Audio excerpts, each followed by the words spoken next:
dreadful luck. I feel terrible that you've been left alone all this time. The traitorous Dr. Gray tried to steal the annular spectrum, a ring I developed to allow perception and alteration of colour. Some call them impossible colours. Impossible for Dr. Gray, maybe. Anyway, something went wrong. I turned a strange shade and became invisible. The ring, it fractured, scattering coloured shards far and wide. I stayed at home for many weeks, watching, waiting, existing on this coloured plane. I couldn't speak to you, nor interact with anything in the mono world. So I left. I left for the university where I hid away the coloured tools I had created. I pray you have found what is left of the ring.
Since the beginning, we have pointed to the sky and declared it blue.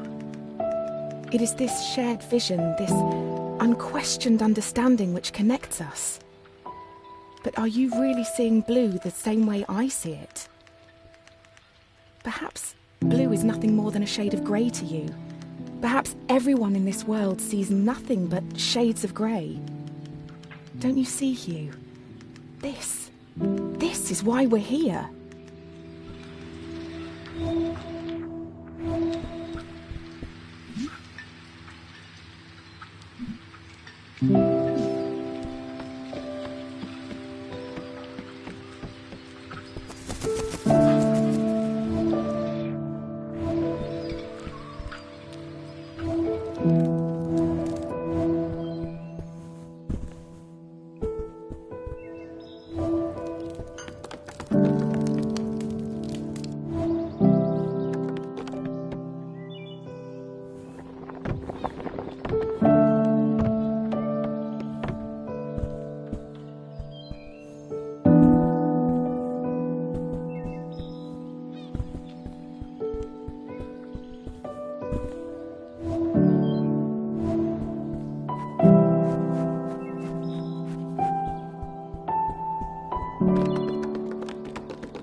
enter a cave expecting a waterfall, the chances are your expectations will be met. But if you discard those expectations, don't you think instead the cave will be full of surprises?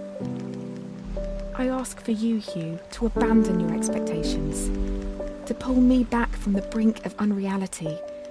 I need you to see the world not for what it is, but for what it can be.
Did you know, Hugh, that purple is at the very end of the visible spectrum? It's the hardest colour for our eyes to distinguish. Now, imagine a shade one step further than purple, a colour beyond what we can actually perceive. We call these impossible colours. And I fear that this is where I currently reside. If reality is rooted in our perception, and you cannot perceive me, do I even exist to you? I'm sure that I do. I mean, you're reading this letter, or at least I hope you are. I'm sorry, but existing in this strange state of impermanence does funny things to you, Hugh. It makes you question what is real.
The university gardens were bathed in an earthy orange light when I first met Dr. Gray.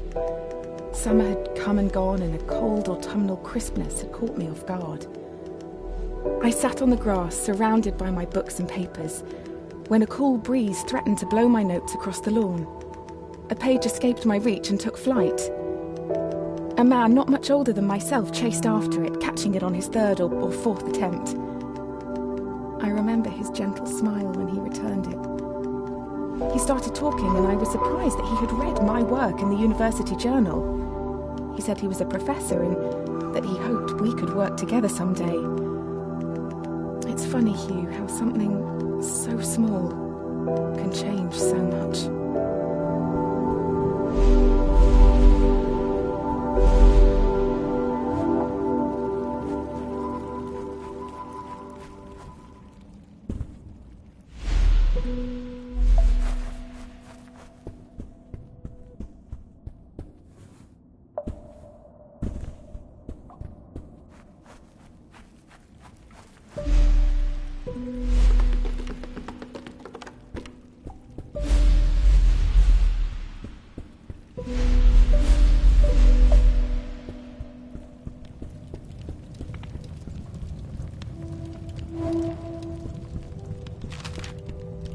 Dr. Gray soon became my assigned mentor, and I can't help but feel he somehow had a hand in it.